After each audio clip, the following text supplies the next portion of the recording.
Bienvenue dans Impact, l'émission qui redonne du sens à l'économie et qui s'intéresse ce mois-ci au secteur du textile et de la mode, à l'occasion de la Fashion Week qui est en train d'arriver et de ses défilés de haute couture évidemment, à l'occasion aussi des 6 ans, aujourd'hui même, jour de tournage, de l'accident du Rana Plaza au Bangladesh qui nous incite à produire et à consommer la mode différemment et même à faire une Fashion Revolution Week qui se déroule désormais dans plus de 90 pays et ici même, aux grands voisins, pour dire qu'une autre mode est possible. Alors, on va en parler tout à l'heure avec Julia Faure, qui est notre invitée.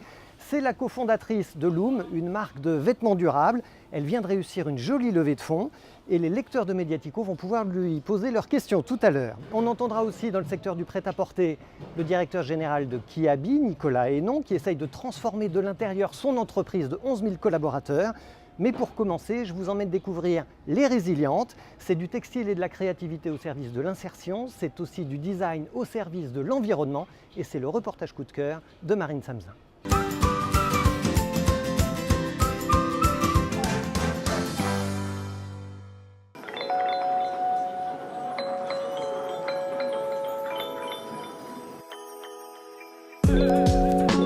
Au sein de la ressourcerie, Les Résilientes, on a une partie de boutique qui est destinée à la vente des produits, ce qu'on dit upcyclés. Alors il y a quelques mois, Emmaüs Alternative a choisi d'ouvrir une ressourcerie dans le 2e arrondissement qui s'appelle l'Alternative. On a créé une petite équipe créative de salariés en insertion qui travaillent sur leur créativité. Quand on parle de créativité, c'est vraiment l'action de faire quelque chose de leurs mains. Et on travaille à 100% à partir de récupération.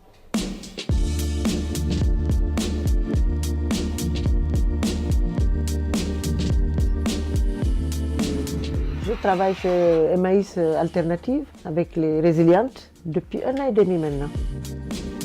Je fais des créations avec ce que j'ai. J'ai récupéré des petits bouts de manches de cachemire, j'ai fait des mitaines. Et maintenant, je récupère les chutes de tissu pour faire des colliers. Voilà.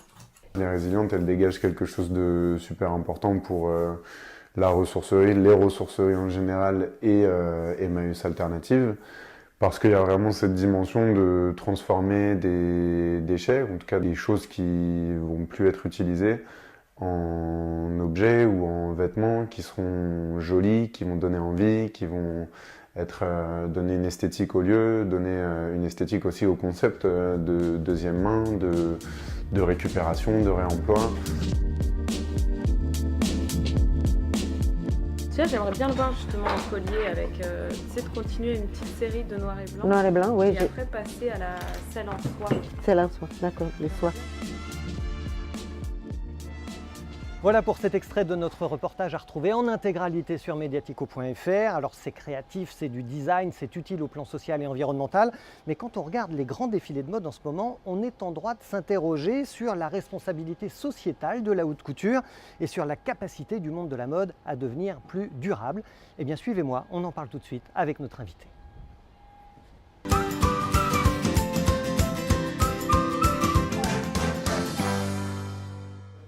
Et en présence des lecteurs et des adhérents de Mediatico qui sont venus ici au Grand Voisin pour nous retrouver aujourd'hui, nous recevons maintenant Julia Faure. Bonjour Julia. Bonjour. Merci d'avoir accepté notre invitation. Alors Julia, ton parcours il est intéressant parce qu'il y a 6-7 ans, en fait, tu étais salariée chez Amazon à Madrid. Après, tu as travaillé à La Ruche qui dit oui. Et puis en 2017, tu es devenue cofondatrice de Loom. C'est une marque de vêtements durables, cofondatrice avec Guillaume Declercq. Et votre slogan aujourd'hui, c'est « Moins mais mieux ». Qu'est-ce que ça veut dire ce slogan ? Moins mais mieux, en fait, ça fait référence à nous, à ce qu'on a identifié comme problème principal de l'industrie textile. C'est-à-dire, globalement, une surproduction de mode jetable, quoi. C'est en fait ce qu'on appelle la fast fashion, c'est-à-dire des marques qui sont arrivées, qui ont décidé de renouveler extrêmement rapidement leur collection, de les vendre à bas prix. Et pour ça, en fait, elles vendent des vêtements de poor qualité. Mais on a l'impression que ça a toujours été comme ça, la mode. Non. En fait, à la base, il y avait 2 collections par an qui correspondaient aux saisons. Printemps-été, automne-hiver. Ouais. Et en fait, avec l'arrivée dans les années 80 des enseignes de fast fashion, type Zara, H&M, etc., elles se sont rendues compte que la manière de faire acheter plus de vêtements aux gens, c'était de leur proposer de la nouveauté. Et donc on a commencé à accélérer, à augmenter le nombre de collections. Maintenant, Zara, ils ont un laps de temps de 3 semaines entre le moment où ils dessinent un vêtement et le moment où il est en stock. Donc on peut même plus parler de collection. Enfin, il y a un espèce de changement permanent en fait, des fringues disponibles dans les magasins, quoi. Donc ça veut dire surproduction, gaspillage probablement, incitation à consommer toujours plus. C'est ce modèle-là en fait qui vous convient pas chez Loom.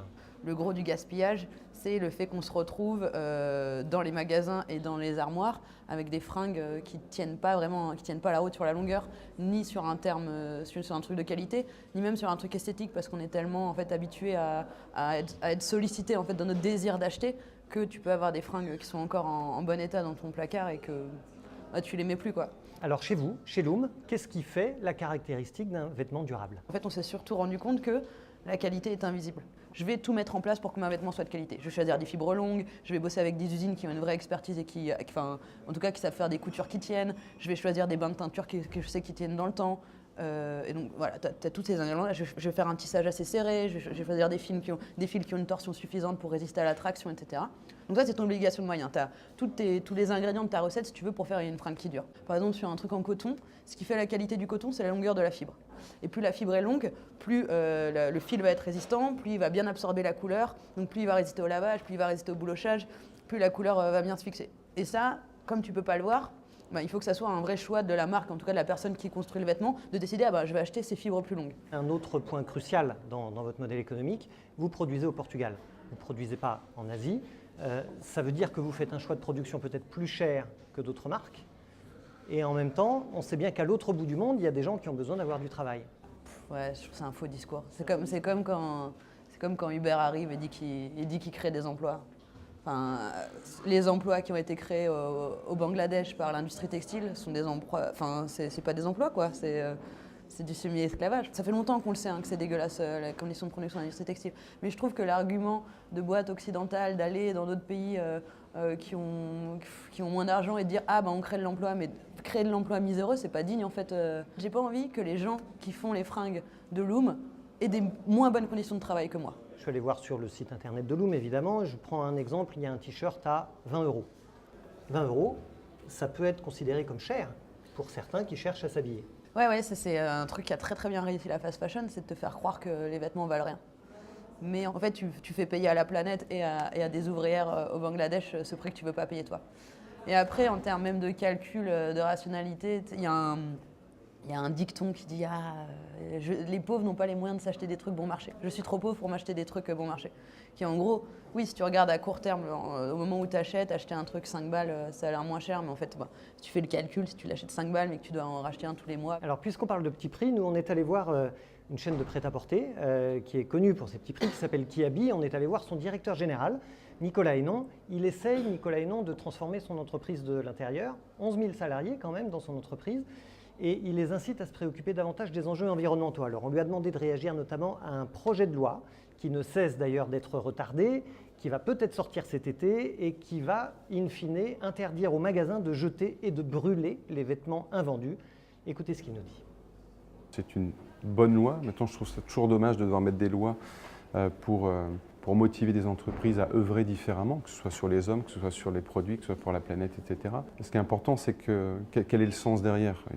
Le sens de ne pas acheter un produit, ça répond à la fois à un enjeu planétaire, certes, mais aussi un collaborateur qui voit son produit jeté en fin de vie par l'entreprise ne peut que provoquer et du déceptif pour le collaborateur et de la pollution pour la planète. Chez Kiabi, on n'a jamais jeté de produit. On est en partenariat, alors ça depuis des dizaines d'années, avec des organismes, je pense au Relais par exemple en France, pour redistribuer nos invendus.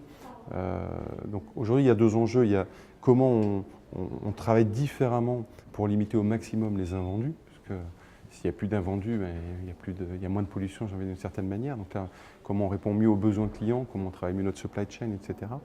Et à côté de ça, si demain il y a des invendus, qu'est-ce qu'on fait des invendus ? C'est avec différentes pistes possibles. Ça peut répondre à des besoins comme des sociétés comme le Relais. Ça peut répondre demain à des enjeux de recyclage également. Des invendus peuvent être transformés en autre chose. Donc notre réflexion, elle est vraiment comment on sublime notre produit sur tout son cycle de vie du produit pour s'assurer qu'au bout, il n'y ait aucun déceptif, ni pour le collaborateur, ni pour le client, ni pour la planète. Julia Faure, vous dites que l'industrie de la mode a perdu les pédales. Mais est-ce qu'il n'y a pas quelque chose qui est en train de changer dans l'industrie de la mode et dans l'industrie textile en général? Ouais, alors en tout cas, tout le monde a bien compris, toutes les marques ont bien compris que, en tout cas, il y avait un marché sur l'éthique et sur le durable. Là, je viens de voir qu'Adidas sort une basket en matière recyclée, H&M et ses célèbres collections Conscious. Et je trouve aussi qu'il y a un truc assez intéressant, c'est que les gens n'ont pas compris qu'est-ce que c'était le problème principal. Le problème principal, c'est pas de recycler les vêtements. Le problème principal, c'est pas de faire des trucs en polyester recyclé. Le problème principal, c'est la surproduction. Et ça, en fait, autant les marques sont OK pour faire une collection capsule en coton mieux, etc., autant quand on leur dit il va falloir produire un peu moins, il va falloir arrêter d'inciter il va falloir stopper la surproduction, ça c'est quelque chose qu'elles ne peuvent pas entendre. Donc il faut remonter à la fois tout en haut de la chaîne, en amont de la chaîne de production, mais aussi déclencher cette prise de conscience chez le consommateur final, parce qu'en fait c'est lui qui est donneur d'ordre pour le producteur. C'est un truc que les marques aiment bien dire. Elles aiment bien se dire ah ben ça c'est le consommateur, ben oui mais regardez ils aiment acheter de la merde à 5 €. Ce qui est un faux truc, c'est-à-dire qui a mis dans la tête des gens depuis 20 ans qu'il faut avoir plein de vêtements, qu'il faut les renouveler en permanence. Qui a mis dans la tête des consommateurs qu'il faut acheter des bouteilles en plastique et pas des bouteilles en verre. C'est pas l'école, c'est pas les gouvernements, c'est les marques quoi. Autre piste de solution face à la fast fashion, c'est le marché de seconde main. Est-ce que c'est une vraie solution? Déjà, pour qu'en fait y ait un marché de la seconde main qui soit intéressant, il faut que le marché de la première main soit un marché de qualité. C'est-à-dire qu'il faut que les vêtements qui sont mis sur le marché, ils puissent avoir une deuxième, une troisième vie. Jamais vous achetez un t-shirt H&M en fripe, parce qu'il ne tiendra pas jusque-là. Donc en fait, à partir du moment où tu n'as pas un marché de la première main qui est un marché de qualité, le marché de la seconde main ne peut pas exister. Et ce qui se passe actuellement, c'est-à-dire que avec l'arrivée de la fast fashion, on voit aussi tout un changement qui se passe dans le marché de la seconde main. J'avais rencontré un mec du relais qui expliquait, en gros, tout le business model des trucs de relais, de tri, etc., c'est de pouvoir revendre, en fait. Avec l'inondation de fringues de mauvaise qualité de la fast fashion, en fait, ils doivent en faire des chiffons, quoi. Ils peuvent pas les revendre tels quels. Et ça, c'est le truc sur lequel ils dégagent le moins de valeur ajoutée. Et c'est d'autant plus alarmant pour eux qui sont là pour trier, mais aussi pour créer des emplois d'insertion. Et donc il y a un impact social derrière qui vont avoir peut-être plus de mal à assumer s'ils ne s'en sortent pas dans leur modèle économique. Dernière question avant de passer la parole à notre public qui est ici, qui a sûrement lui aussi des questions à vous poser. Jusqu'ici, vous n'aviez pas d'actionnaire et vous venez de faire une levée de fonds. Une levée de fonds en un temps record qui vous a surpris vous-même. Racontez-nous cette histoire.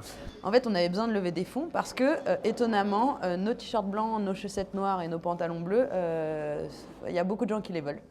Parce qu'on fait les choses bien et parce qu'on a un bon rapport qualité-prix. Et du coup, on a ce qu'on appelle un problème de fonds de roulement, c'est-à-dire qu'on n'a pas assez de cash pour payer nos fournisseurs pour qu'ils produisent suffisamment de fringues pour qu'on les mette en vente sur notre site. Ça veut dire que vous avez trop de demandes en fait. On a trop de demandes. Et du coup, c'est pour ça que si vous allez sur notre site aujourd'hui, quasiment tout est en rupture de stock. Pardon pour ça. Donc nous, on a été emprunté à la Nef, qui est une banque éthique, et on a été chez l'ITA, qui est donc un leveur de fonds participatif, donc qui a des critères éthiques, donc qui nous a fait passer un comité. Et on a fait un post Instagram et on a envoyé une newsletter à notre communauté en expliquant bien pourquoi on devait faire ça. Et oui, en 3 jours, on a dû fermer le truc parce qu'il y avait trop d'argent, quoi. En vrai, c'était une surprise, mais on est trop contents parce que, pour nous déjà, parce que ça, en termes de gestion quotidienne, ça veut dire qu'on peut faire des commandes correctes à nos fournisseurs. Ouais, c'est trop bien. Outre l'adhésion des gens à Loom, c'est l'adhésion à un modèle de société, quoi. Quand on dit aux gens, non, vous n'allez pas faire fortune en investissant chez Loom. Par contre, ce à quoi vous participez, c'est une forme une forme d'entreprise qui a un autre but que celui de maximiser en fait les profits des fondateurs ou des actionnaires. Et les gens sont là, ouais, j'ai trop envie de faire ça. Moi, ça me donne, je suis trop contente de ça, quoi. On va laisser la place maintenant aux questions des lecteurs de Mediatico.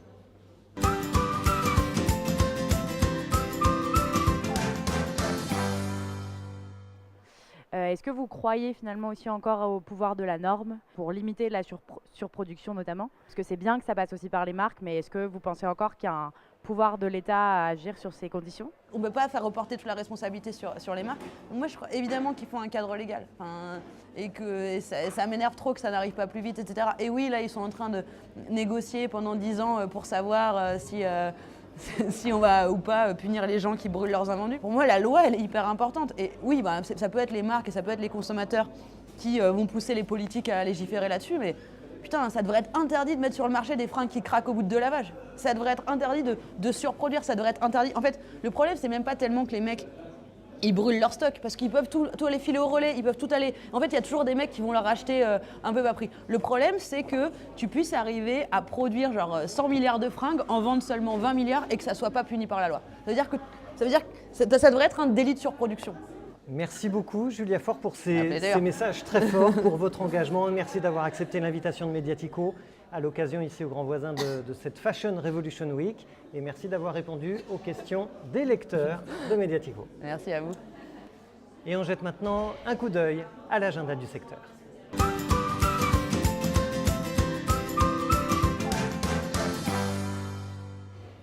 Les rendez-vous à ne pas manquer ce mois-ci pour les acteurs de l'économie sociale et solidaire. On commence par la quinzaine du commerce équitable du 11 au 26 mai. Sur le thème cette année, commerce équitable et climat, même combat. Toutes les infos sont sur mouvement-équitable.org. Jusqu'au 20 mai, le labo de l'ESS lance un appel à participation et vous appelle à co-construire avec lui le programme du 5e Forum national de l'économie sociale et solidaire qui aura lieu à Niort au mois de novembre. Ne ratez pas non plus fin mai le 16e Forum mondial météo et climat sur le parvis de l'Hôtel de Ville de Paris. Alors au programme des expos, des débats, des rencontres scientifiques, un très joli programme en perspective. Enfin, prochain numéro d'Impact, ce sera le 29 mai, juste après les élections européennes. Et notre invité sera Frédéric Freunder, la déléguée générale du mouvement associatif. Nous verrons comment les associations font déjà l'Europe sociale. Alors vous allez sur mediatico.fr et pour soutenir un média engagé, vous adhérez à partir de 5 € et vous recevrez nos invitations pour le prochain numéro d'Impact. Et voilà, Impact, c'est terminé pour aujourd'hui. Rendez-vous donc le mois prochain. D'ici là, pensez à votre impact et agissez.